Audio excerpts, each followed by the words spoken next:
सामईन नाज़रीन, प्रोग्राम खबर से खबर में नादिया मिर्जा में खुशामदीद।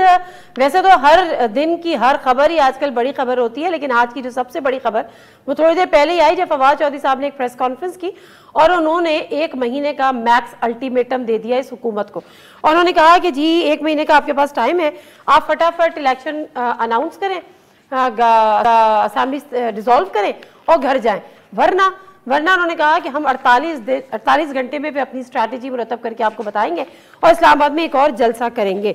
लेकिन बहरहाल इसके बाद एक और चीज़ जो ISPR की जानिब से भी हमने देखा है कि एक शदीद किस्म का रद्द-ए-अमल आया सोशल मीडिया कैंपेन्स के ऊपर और कहा यह गया कि जिस किस्म की बेइज्जती का मुजाहरा किया गया डेफिनेटली कोई बेहतर नहीं थी। आज जो फवाद चौधरी साहब कह रहे थे वो छोटा सा क्लिप है, ज़रा सुन लेते हैं। कि मौजूदा हुकूमत जो है वो इंतखाबात कराने के ऊपर बिल्कुल तैयार नहीं। हमने फैसला किया है कि आइंदा 48 घंटों में इस्लामाबाद में एक बहुत बड़ा पाकिस्तान की तारीख का जलसा जो है वो यहाँ पे किया जाएगा और उस जलसे के बाद में हम डेडलाइन दे देंगे इस हुकूमत को कि वो कब तक जो है वो अपनी असम्बली को तहलील करती है और अगर नहीं तहलील करती तो फिर उसके बाद नतीजे में जो रास्त इक़दामात हैं वो इसी जलसे में हम बता देंगे। ये तो फवाद चौधरी साहब ने अभी कुछ देर पहले प्रेस कॉन्फ्रेंस की है, लेकिन राना सनाउल्लाह साहब भी एक बात कह गए, उसकी तौसीक चाहते हैं हुकूमत के यानी शहबाज वज़ीर आज़म से। लेकिन राना सनाउल्लाह साहब क्या कह रहे थे, एक छोटा सा क्लिप है वो भी सुनते हैं। मैं इनको कहता हूँ कि आप ये 125 इस्तीफे मंजूर कराएं और KPK और पंजाब असम्बली तोड़ दें तो इलेक्शन अर्ली करवा लें। अच्छा, तो राना सनाउल्लाह साहब ने कहा कि जी आप KPK असेंबली तोड़ दीजिए और पंजाब असेंबली तोड़ दीजिए तो फिर हम ये इलेक्शन जल्दी कराने के लिए तैयार हैं। और लतीफ़ खोसा साहब हमारे साथ हैं प्रोग्राम में, वैसे वो भी यही कह रहे थे। लेकिन फवाद चौधरी साहब ने इसका रद्द-ए-अमल कुछ यूँ दिया है कि इलेक्शन से मुतालिक राना सनाउल्लाह और लतीफ़ खोसा साहब के बयानात सही सिमत में हैं, लेकिन इंतखाबात पर आमादगी का इजहार शहबाज शरीफ की जानिब से होना चाहिए। इस सूरत में इलेक्शन के फ्रेमवर्क पर मुस्बत मुज़ाकरात मुमकिन है। अब ये होता है या नहीं होता है, हमें तो वेट एंड वॉच वाली सूरत हाल होती है। अच्छा, एक उससे हटकर मलिक अहमद खान साहब PMLN के सीनियर रहनुमाए वो भी आज इस्लामाबाद में प्रेस कॉन्फ्रेंस कर रहे थे और वो इतने गुस्से वाले और इतने एग्रेसिव है नहीं जितने वो एग्रेसिव आज नजर आए। इमरान खान साहब ने कल अपने कौम से खिताब में एक दफ़ा फिर इस बात पे जोर दिया था कि जो चीफ इलेक्शन कमिश्नर हैं उनकी तैनाती या उनका जो नाम आया था नॉमिनेशन वो न्यूट्रल्स की जानिब से हुई थी। अब खान साहब न्यूट्रल कहते हैं तो किसको कहते हैं कभी खुलकर नहीं बताते, लेकिन मलिक अहमद खान साहब ने आज सवाल उठा दिया और थोड़ा गरजे भी थोड़ा बरसे भी। सुनते हैं। आज मैं आपसे तकाजा करता हूं कि जिसने आपको गारंटी दी चीफ इलेक्शन कमिश्नर की अपॉइंटमेंट पे, अब वो न्यूट्रल आप किसको कहते हैं मैं पूछना चाहता हूं। और मेरा आपसे ये सवाल है, अगर जुर्रत है खान साहब आप में या आपकी पार्टी के किसी फर्द के अंदर तो please come and name them, उनका नाम लेकर बताएं। वेदर दैट न्यूट्रल, आप न्यूट्रल का इशारा चीफ ऑफ आर्मी स्टाफ पे करते, वेदर आप उस वक्त के DGI पे करते। जी नाज़रीन, हम आपको एक दफ़ा फिर प्रोग्राम में खुशामदीद इस लिहाज से कि अभी जो आप शॉट देख रहे थे वो बेसिकली मलिक अहमद खान साहब ने बात की है और वो इस किस्म की बात कर रहे थे। उन्होंने खुलकर कहा कि हमें बताया जाए। प्रोग्राम में शामिल करती हूँ अपने मेहमानों को, आपसे तारुफ करा देती हूँ। सरदार लतीफ़ खोसा साहब हमारे साथ हैं, साबिक गवर्नर पंजाब पीपल्स पार्टी के सीनियर रहनुमा। इमरान इस्माइल साहब कुछ ही देर में हमारे साथ होंगे, साबिक गवर्नर सिंध PTI के सीनियर रहनुमा, और उसके साथ साथ सीनियर जर्नलिस्ट सीनियर एनालिस्ट हबीब अकरम साहब भी हमारे साथ मौजूद होंगे। तीनों शख्सियात को प्रोग्राम में खुशामदीद। आज के 5 अहम सवालात को एक आपसे शेयर करती हूँ, बात का आगाज करेंगे। सवाल नंबर 1 PTI का हुकूमत को 1 माह का अल्टीमेटम, असेंबली तहलील करें, नए इंतखाबात का ऐलान करें वरना। सवाल नंबर 2, अगर PTI खैबर पख्तूनख्वा और पंजाब की असेंबली तहलील करती है तो हम कौमी असेंबली तहलील करके इंतखाबात कराने को तैयार है। राना सनाउल्लाह साहब का बयान, क्या वाकई ऐसा होगा? सवाल नंबर 3, लसबेला हेली क्रैश हादसे पर मनफी सोशल मीडिया मुहिम पर ISPR का शदीद रद्द-ए-अमल, क्या बहैसियत कौम हम इतने बेहिस हो चुके हैं? सवाल नंबर 4, इमरान खान को नाअहल करार देने की हुकूमत कोशिशें क्या कामयाब हो पाएंगी? सवाल नंबर 5 है, नवाज शरीफ शहबाज शरीफ बयानिए में तजाद रखना साजिश या हिकमत अमली? इमरान इस्माइल साहब अस्सलाम वालेकुम, आप मुझे सुन सकते हैं? अच्छा इमरान इस्माइल साहब, जरा मुझे ये बताएं कि आज जो अल्टीमेटम दे दिया गया हुकूमत को 1 माह का, क्या आप असेंबलीज जो है वो डिसॉल्व करें और उसके बाद नए इंतखाबात का ऐलान करें। वरना ये जो वरना है ना, ये हमेशा एक तशनगी रह जाती है। मतलब हम एजेंडा देंगे, हम लाइमल देंगे, हम जलसा करेंगे, ऐलान करेंगे। सर ऑलमोस्ट 4 महीने हो गए हम ये वरना सुन रहे हैं, अभी क्या नई चीज आप लोग मार्केट में ला रहे हैं? नादिया, बात यह है कि मार्केट में नई चीज या पुरानी चीज लाने की बात नहीं है। इस वक्त पाकिस्तान स्टेज पे लगा हुआ है। ये इमरान खान को वापस हुकूमत में लाने का मसला भी नहीं। मसला ये है कि इस वक्त क्या पाकिस्तान इस तरह के जो बेवकूफाना अमल जो हो रहा है, जिस तरीके से हुकूमत को चलाया जा रहा है, जो 9+0+0 प्लानिंग के साथ हुकूमत चल रही है, क्या पाकिस्तान इसका मुकम्मल हो सकता है? क्या पाकिस्तान आगे चल सकता है या नहीं? छोड़ दें इमरान खान को हुकूमत में लाना है कि नहीं लाना।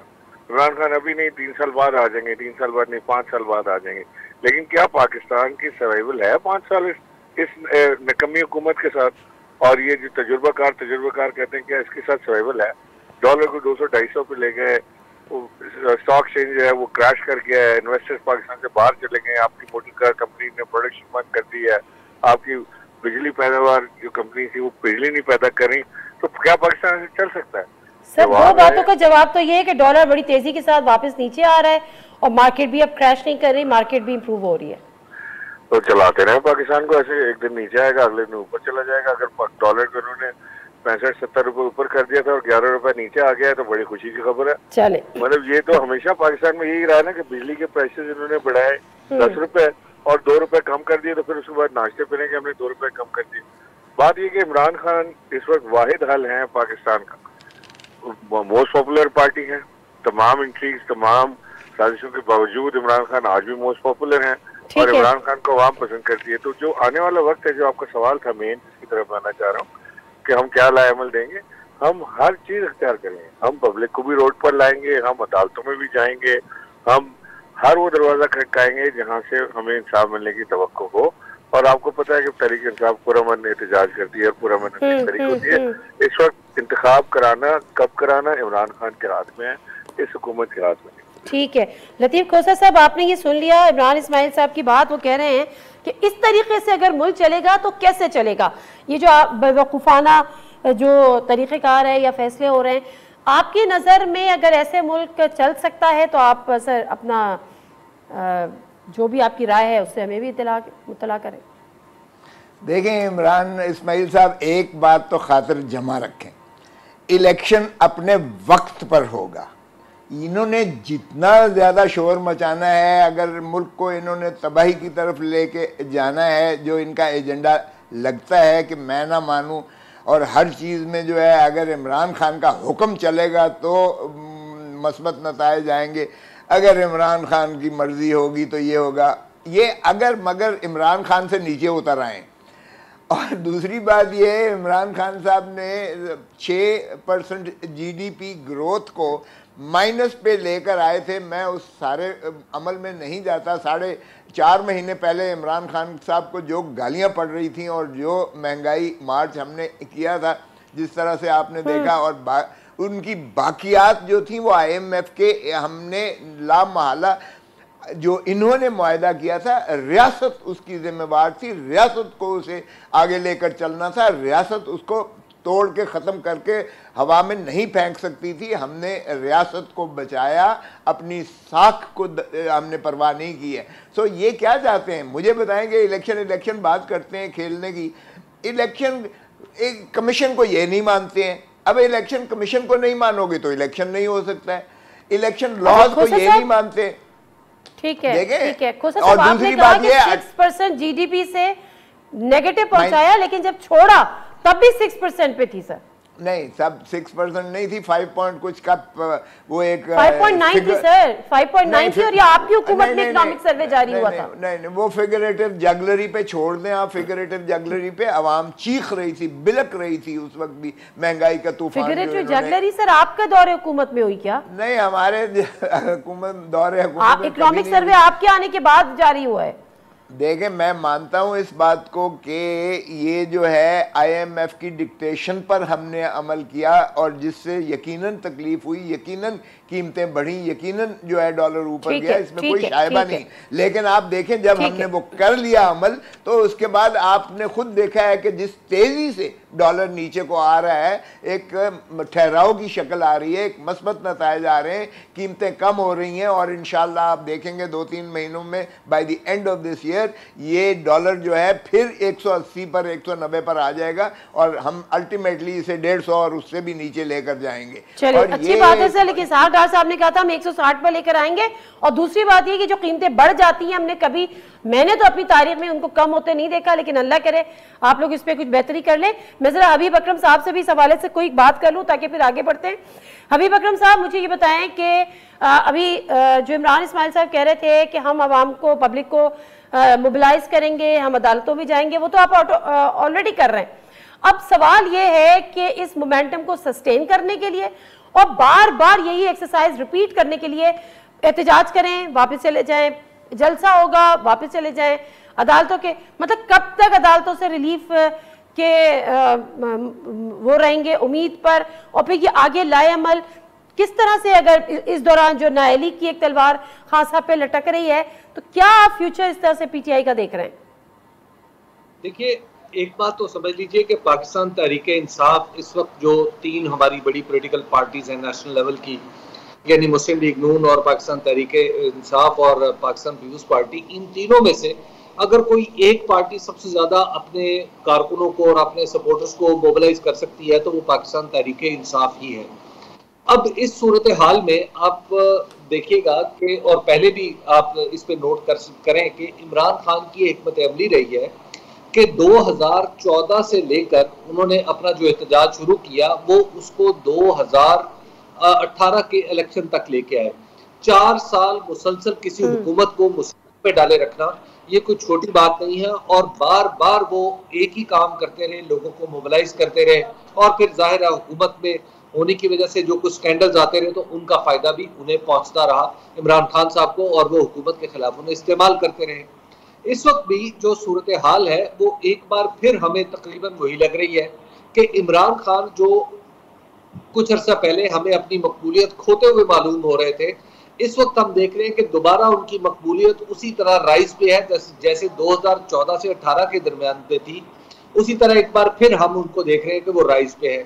दूसरी बात यह है कि वो हमेशा से ये कोशिश करते थे ये तासुर देने की कि 1 वर्सेस ऑल, यानी मैं एक तरफ हूँ और बाकी सब दूसरी तरफ है, और इस हुकूमती इत्तेहाद ने तश्कील पाया, इसने ये साबित कर दिया कि इमरान खान एक हैं और बाकी रेस्ट हैं।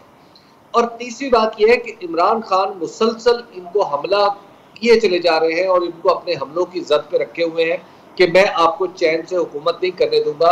वो कभी एक जलसा, कभी दूसरा जलसा, कभी तीसरा जलसा, फिर उसके बाद जुलूस, फिर धरना, फिर ये सिलसिला एक दायरे की सूरत में घूम रहा है। तो इसका सारे का सारा फायदा जो है वो इलेक्शन हो या ना हो, इसका सियासी फायदा इमरान खान को हो रहा है, और जितनी देर इलेक्शन में डिले जा रही है वो हुकूमती बंदोबस्त को इसका नुकसान पहुंच रहा है। तो अगर हुकूमती बंदोबस्त, जैसे खोसा साहब कह रहे हैं, ये चाहता है कि इलेक्शन अपने वक्त पे हो, तो फिर वो अपना पॉलिटिकल नुकसान भी, वो जो अपनी पॉलिटिकल ब्लीडिंग है वो मुसलसल इन्हें, यानी वो जिसे कहते हैं डेथ विद 1000 कट्स वाली सूरत हाल, ऐसा लगता है कि एक जो हुकूमती इत्तेहाद है उसका शिकार हो रहे हैं। चले ब्रेक ले लेती हूँ, ब्रेक से वापस आती हूँ। तो इस पे तीनों जो गेस्ट हैं उन्होंने अपनी राय दी है। ये जो राना सनाउल्लाह साहब का स्टेटमेंट था कि केपी की गवर्नमेंट डिसॉल्व कर दें, पंजाब गवर्नमेंट डिसॉल्व कर दें, और जिसको लतीफ खोसा साहब ने भी उसको इंडोर्स किया था, उस पर पीटीआई यानी इमरान इस्माइल साहब की क्या राय है? ब्रेक से वापस आते हैं तो उनसे लेते हैं।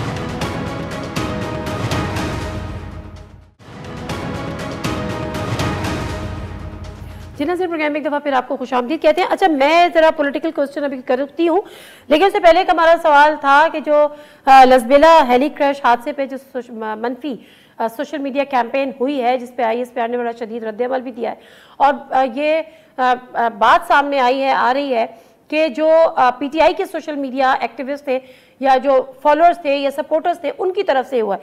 इमरान इस्माइल साहब, इस हवाले से कुछ आप अगर कमेंट करना चाहें। प्लस आज जब जियो न्यूज़ पर DG ISPR गुफ्तगू कर रहे थे एक प्रोग्राम में, उनसे ये सवाल किया कि कुछ ज़राए ये कह रहे हैं कि सदर पाकिस्तान जो लेफ्टिनेंट जनरल ज़हीर साहब के घर, सरफराज साहब के घर जाना चाहते थे, लेकिन चूंकि वहां पे बड़ा गम गुस्सा था और इस सोशल मीडिया कैंपेन के हवाले से, तो फिर सदर मुमलिकत साहब ने को मना कर दिया गया कि जी आप वहां पर ना जाए। ये सवाल जब DGISP से किया गया तो उन्होंने कहा नो कमेंट्स, यानी इसकी तरदीद नहीं की। आप जरा बयान करेंगे असल सूरत हाल क्या थी? देखिए नादिया, मैं अगर आप इजाजत दें तो मैं थोड़ा सा पहले लतीफ खोसे साहब का जवाब देता हूँ आधे मिनट का, उसके बाद मैं आगे चलता हूँ। इन्होंने फरमाया कि जी हमारी जो GDP ग्रोथ थी वो जीरो में, माइनस में चली गई थी। मैं समझता हूँ कि तो बड़े लिटरेट आदमी है, थोड़ा सा पढ़ लेते, उसको देख लेते चीजों को। इनकी हुकूमत में रिपोर्ट आई कि 6% पे हमारी GDP ग्रोथ गई थी और उसको ये नेगेटिव कह रहे हैं, और साथ में कह रहे हैं कि जी IMF के प्रेशर में हमने वो काम किए जो हमने, यानी पाकिस्तान तहरीक इंसाफ की हुकूमत ने मुआहदा कर लिया था, उसको अडेयर करने ये गए।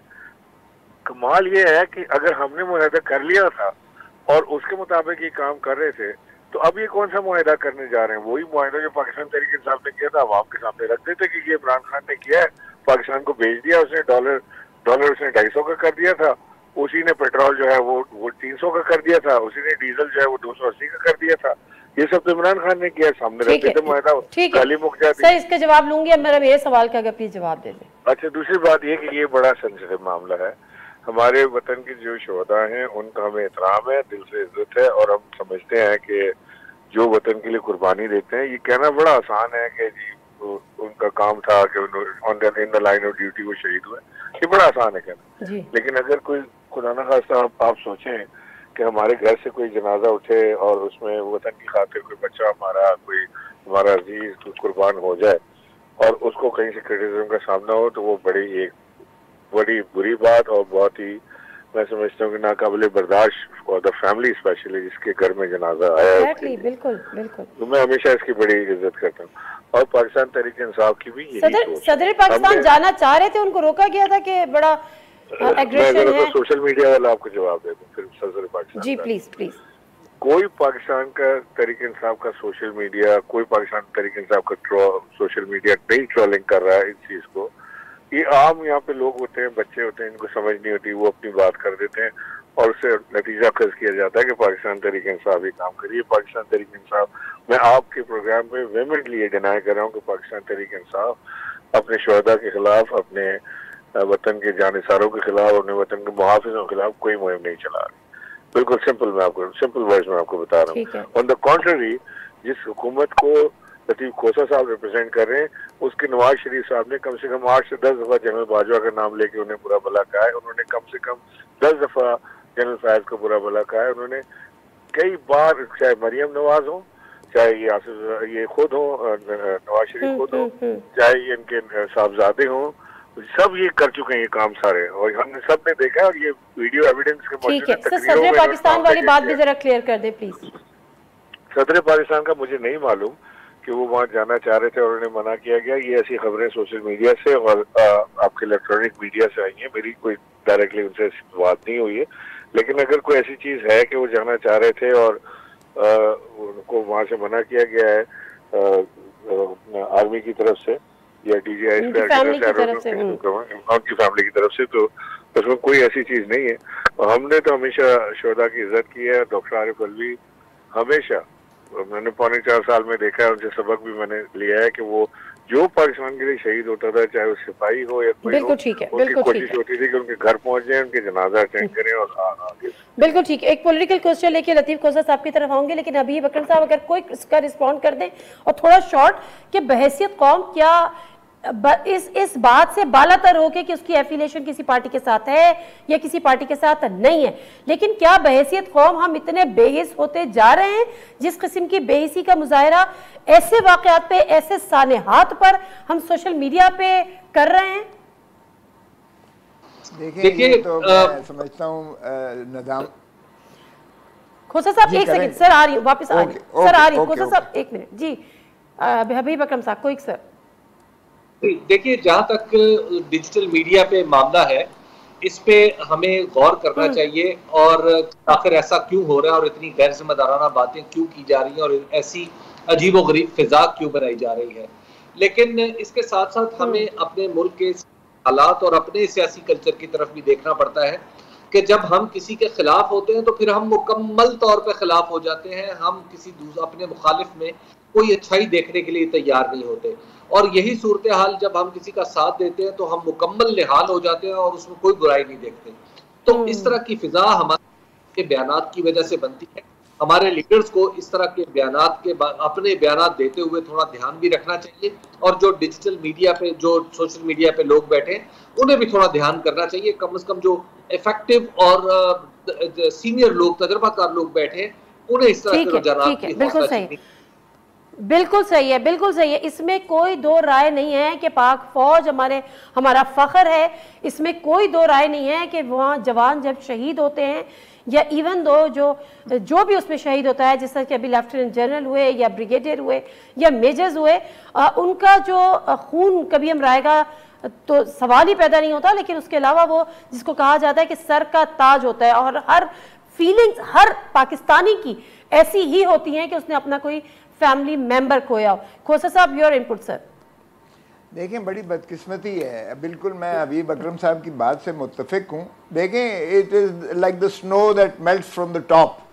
अब अगर क़यादत जो है उनको न्यूट्रल कह के, जानवर कह के और इस तरह के जो है कलमात कहेगी, और फिर कहेगी इलेक्शन कमिश्नर भी, चीफ इलेक्शन कमिश्नर भी जो है मैंने न्यूट्रल्स के कहने पर बनाया, और जो उसका फैसला सामने आया है, तो जाहिर है कि फिर जो है आपने अपने नौजवानों को एक ऐसा शह देकर भड़काया है कि वो सोशल मीडिया जो है भरा पड़ा है। तो ये शर्मनाक बात है। देखें, शहीद जो है वो कभी अल्लाह ताला की नज़र में भी वो कभी मरता नहीं है, और अजीम तरीन जो कुर्बानी होती है वो शहादत की होती है। और ये तो इसमें दूसरी राय है ही नहीं कि वो सैलाब ज़दगान की इमदाद पर गए हुए थे, और हेलीकॉप्टर जो है वो उसी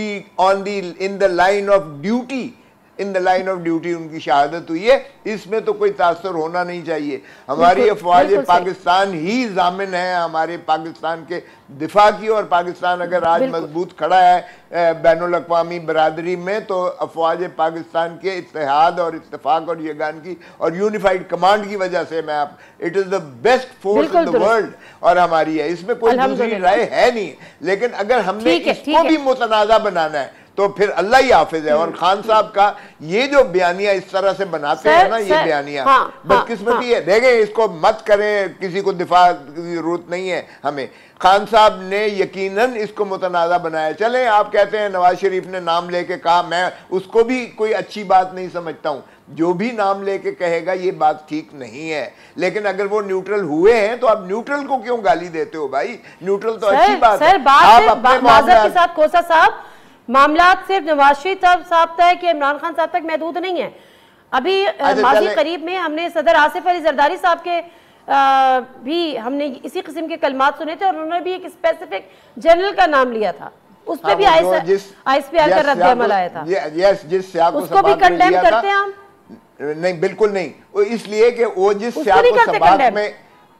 सियाक को सबाक में लिया गया था वो नाम, वो आप जरा उसको भी देख लें। हमने इस तरह नहीं कहा था कि हमने आप जरदारी साहब को लेना चाहिए था, इस तरह किसी का नाम लेके लाइन लगा दिया। तो क्या किया था? देखे ना इमरान खान ने क्या किया था। जिस वजह से इमरान खान का सारा ये हुआ है, फियास्को हुआ है, वो इसी वजह से हुआ है, क्योंकि इमरान खान ने आर्मी चीफ के ऑर्डर्स की कंप्लायंस में तसाहल करके उसको, चले खुडे लाइन का लफ्ज शायद ठीक ना हो, लेकिन क्या किया था। सो मैं उसको कैसे कंडेम करूं? जब हम थोड़ा सा इसमें एहतियात से काम ले लें, चाहे वो कोई भी पार्टी हो। ठीक है ना, बहुत शुक्रिया। मैं वापस आती हूँ और जरा फिर दोबारा पॉलिटिकल बात करती हूँ कि ये जो राना सनाउल्लाह साहब और लतीफ खोसा साहब दोनों शख्सियात ने ये कहा है कि KP government, Punjab government dissolve कर दें, हम वफाकी गवर्नमेंट या नेशनल गवर्नमेंट असेंबली डिसॉल्व करने को तैयार है। किस तरह से देखते हैं इमरान इस्माइल साहब इस बयान को? वापस आते हैं, जानते हैं।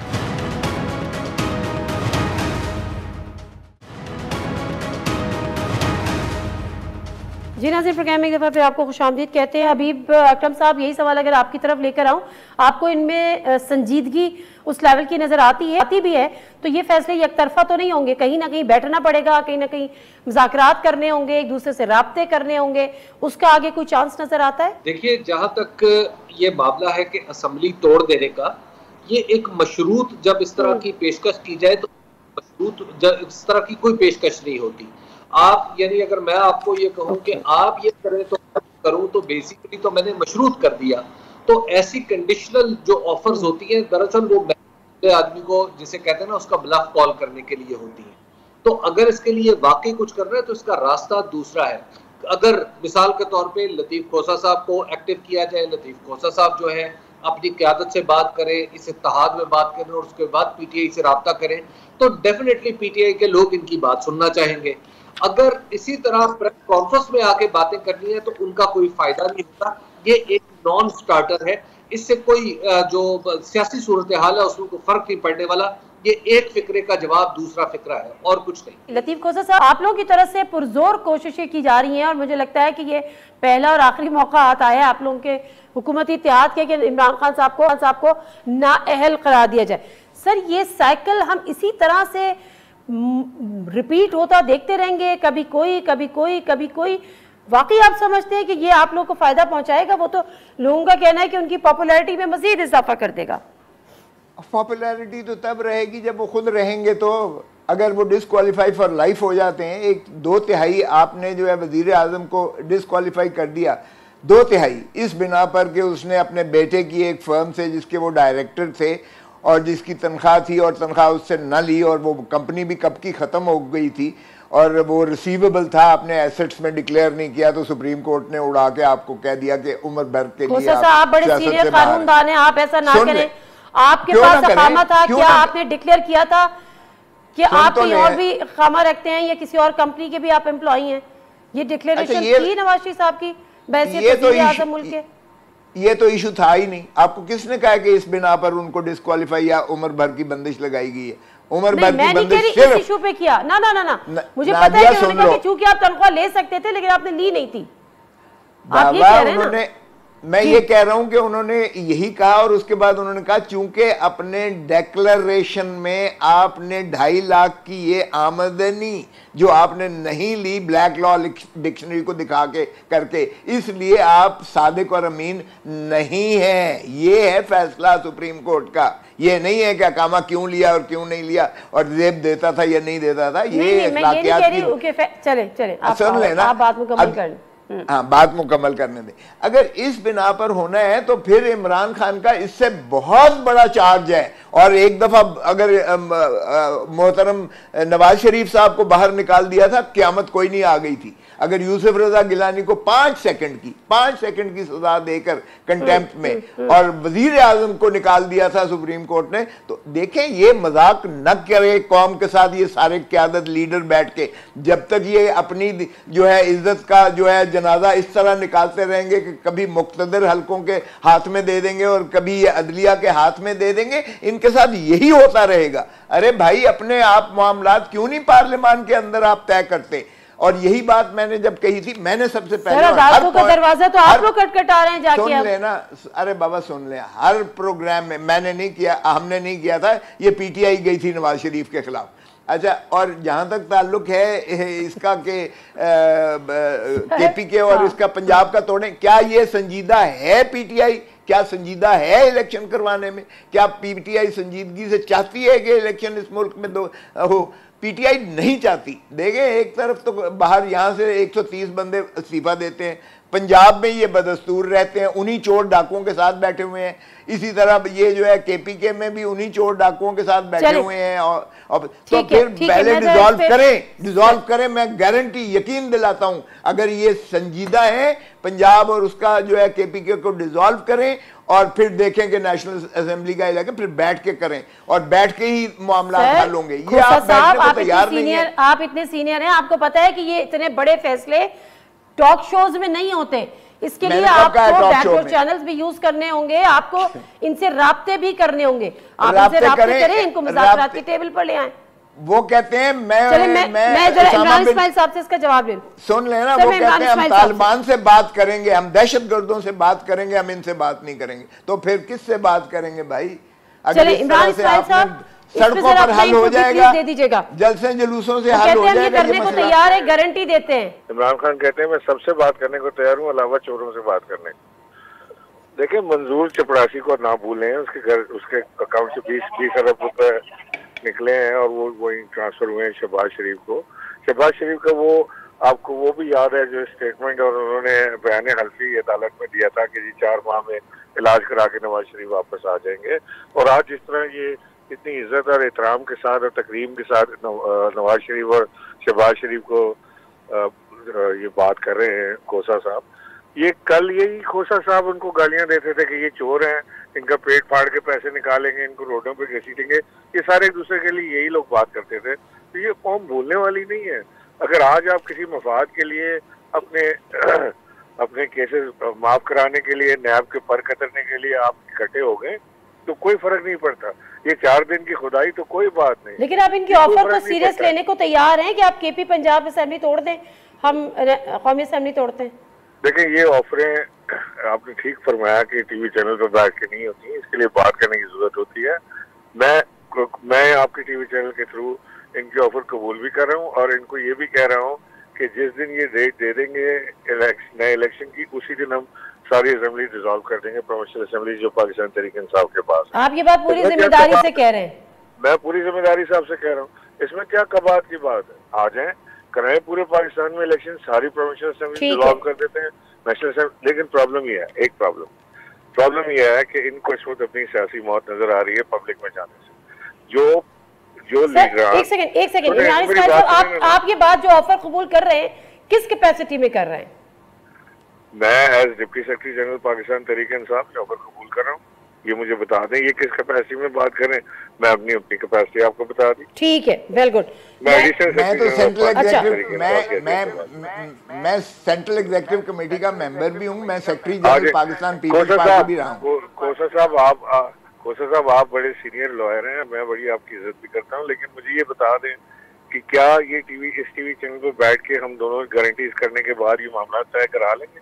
क्या ये सीरियस शो कर रहे हैं या आवाम को बेवकूफ बनाने की बात कर रहे हैं? सर, अगर तो सीरियसनेस है, तो सुने ना मेरी बात, खोसा साहब मेरी बात आप भी मेरी बात जरा सुन लेना। आपने इतना बड़ा चार्जशीट लगाया है हमारे खिलाफ कि हम एक दूसरे को गालियां देते थे। आप बताएं, आपने पंजाब का सबसे बड़ा डाकू जिसे कहा, उसको चीफ मिनिस्टर आपने बनाया हुआ है। सर, ये तो सियासी बयानात होते हैं। माजरत के साथ खोसा साहब, आप कहते थे ये जो कातिल लीग है और फिर आपने डिप्टी प्राइम मिनिस्टर बनाया था, तो ये सब चीजें तो सबके बयानात हमें सब याद है। मैं जरा एक ब्रेक लूंगी, ब्रेक से वापस आती हूँ। हबीब अकरम साहब से मुझे उनका एक बड़ा एक तज्जिया जानना है। सब लोग कह रहे हैं नून लीग के साथ हाथ हो गया।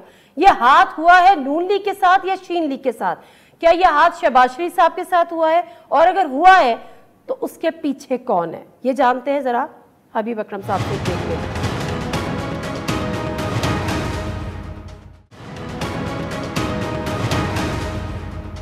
जी नाज़रीन, प्रोग्राम में एक दफ़ा फिर आपको खुशामदीद कहते हैं। और दिलचस्प खबर तो ये है कि इमरान खान साहब ने जो 9 के 9 हल्के हैं जहाँ पे अब ज़िमनी इंतखाबात हैं, वहाँ से खुद इलेक्शन लड़ने का ऐलान कर दिया है।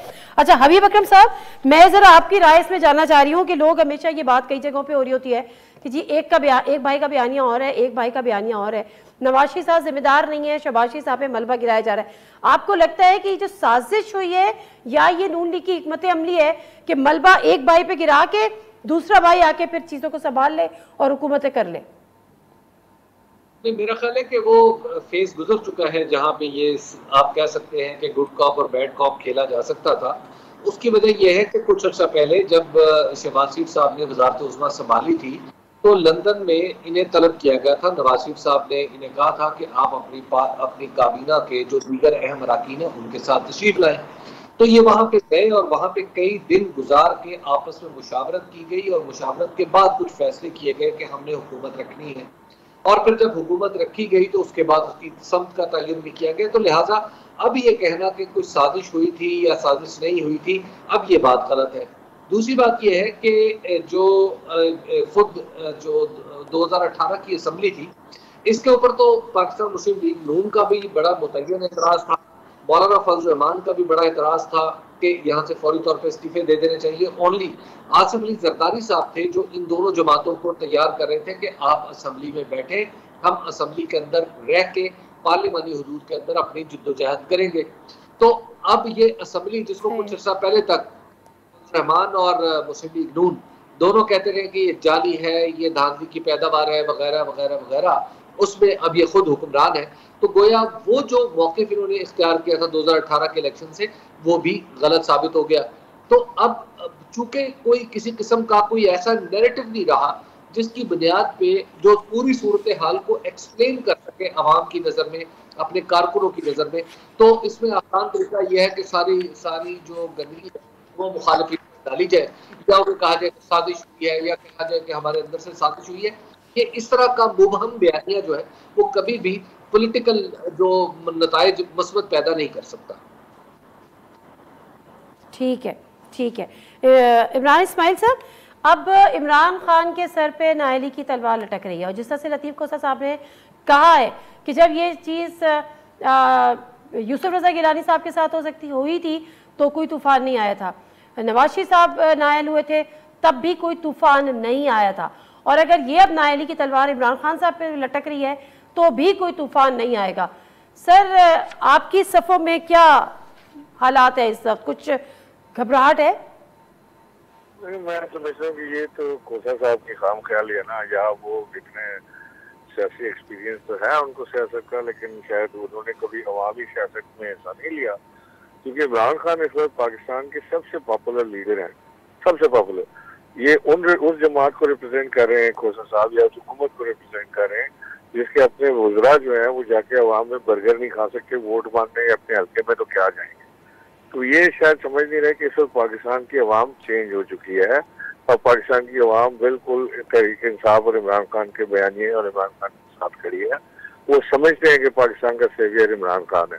ये मर्जी जो जितना जोर लगा लें, जो मर्जी लोगों को साथ मिला लें, जितनी ताकतों को साथ मिला लें, सबसे बड़ी ताकत अल्लाह की, उसके बाद अवाम की ताकत, और वो इमरान खान के साथ है। अवाम की ताकत, सर अवाम की ताकत अपनी जगह है, लेकिन अगर इलेक्शन कमीशन जो हुकूमत ने और पीडीएम ने 2 रेफरेंस भी दायर किए हैं नाअहली के लिए, तो ये तो फिर कानूनी फैसले होंगे ना, इसमें तो अवाम का कोई लेना देना नहीं है, ये इलेक्शन थोड़ी है।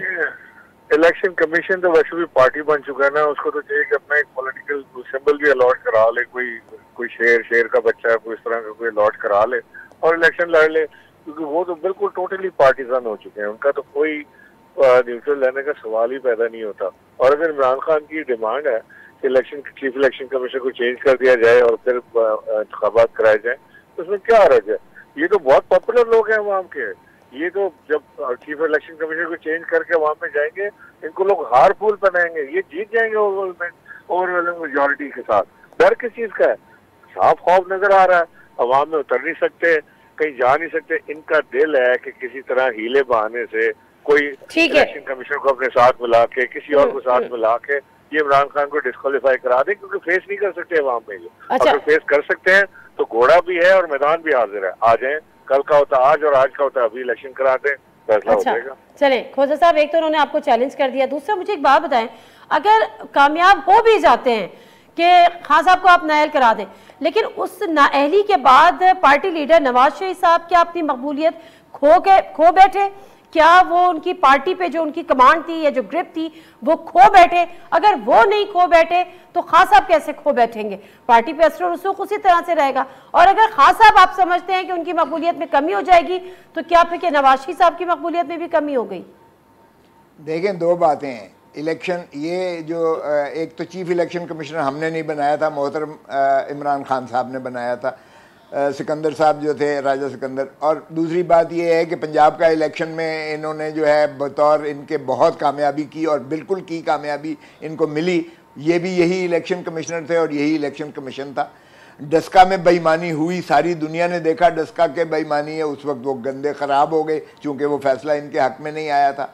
लेकिन इस बात को भी छोड़ दें, मुझे ये बताएं कि इलेक्शन कमीशन ने एक फ़ैसला दिया है 8 साल पर मुहित है, और उसमें जो है एक हाई पावर्ड स्क्रूटनी कमेटी बनी जिसने भी एक रिपोर्ट दी, और उसके बाद इनको तकाबल कराया गया। उसमें 351 फॉरेन फंडेड जो है कंपनीज ने इन्हें फॉरेन फंड्स दिए। हाँ। सुन लें जरा, 34 जो है फॉरेनर्स ने दिए, और इनके खिलाफ जो रेफरेंस इलेक्शन कमीशन ने किया है, एक तो वो जब्ती का दिया है कि जी ये प्रोहिबिटेड फंड्स हैं वो जब्त करने के, ये अलग है, और जो फॉरेन फंडेड का है वो रेफरेंस भेजा है हुकूमत को।